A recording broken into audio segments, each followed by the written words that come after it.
नमस्कार साथियों, आज हमारे यूट्यूब चैनल में आपका स्वागत है। आज हम पढ़ेंगे असमानता क्या है। भारत में असमानता के कई कारण हैं, लेकिन मुख्य कारण गरीबी है, लिंग है, धर्म और जाति है। जैसे कि हम जानते हैं कि हमारे समाज में जाति के स्तर पर या अमीर गरीब के स्तर पर हमें असमानता दिखाई देती है। इसी को हम असमानता कहते हैं। असमानता के दो मुख्य कारण हैं, आर्थिक असमानता और सामाजिक असमानता। अभी हम पढ़ेंगे आर्थिक असमानता। आर्थिक असमानता समाज में व्यक्तियों या विभिन्न समूह के बीच आय और अवसर का असमान वितरण है।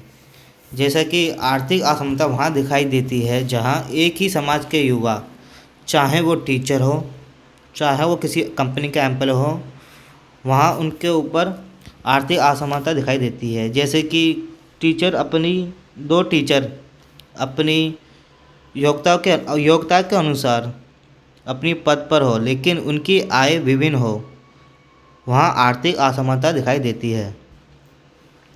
सामाजिक असमानता का अर्थ। सामाजिक असमानता का अर्थ समानता का अभाव है। जब किसी समाज के सदस्य द्वारा दूसरों की तुलना में अधिक या कम लाभप्रद स्थितियों पर होते हैं तो इस सामाजिक दशा को सामाजिक विषमता असमानता कहा जाता है। कम या अधिक लाभप्रद स्थितियों का निर्धारण धन, वस्तुओं, पदों या शक्ति के आधार पर होता है और सामाजिक स्तरण या सामाजिक वर्ग की अवधारणाएं इसके परिणाम को व्यक्त करती हैं। इस प्रकार सामाजिक असमानता की अवधारणा धन, संपत्ति तथा आय की असमान उपलब्धि की ओर संकेत करती हैं। साथ ही ये प्रतिष्ठा और सम्मान की विषमता और शक्ति के असमानता वितरण की ओर भी संकेत करते हैं। जैसा कि इसमें बताया गया है कि असमानता कहाँ देखी जाती है, जहाँ धन होता है, वस्तुएं होती हैं, पदें होती हैं और शक्तियाँ होती हैं, वहाँ सामाजिक असमानता दिखाई देती है। असमानता के प्रकार।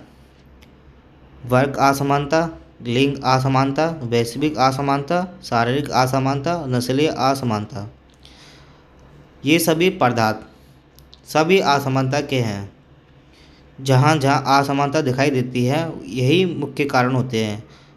जब किसी समाज के व्यक्ति धन, वस्तुओं, पदों के आधार पर उनके साथ विभिन्न प्रकार की चीज़ें होती हैं, वहीं असमानता दिखाई देती है।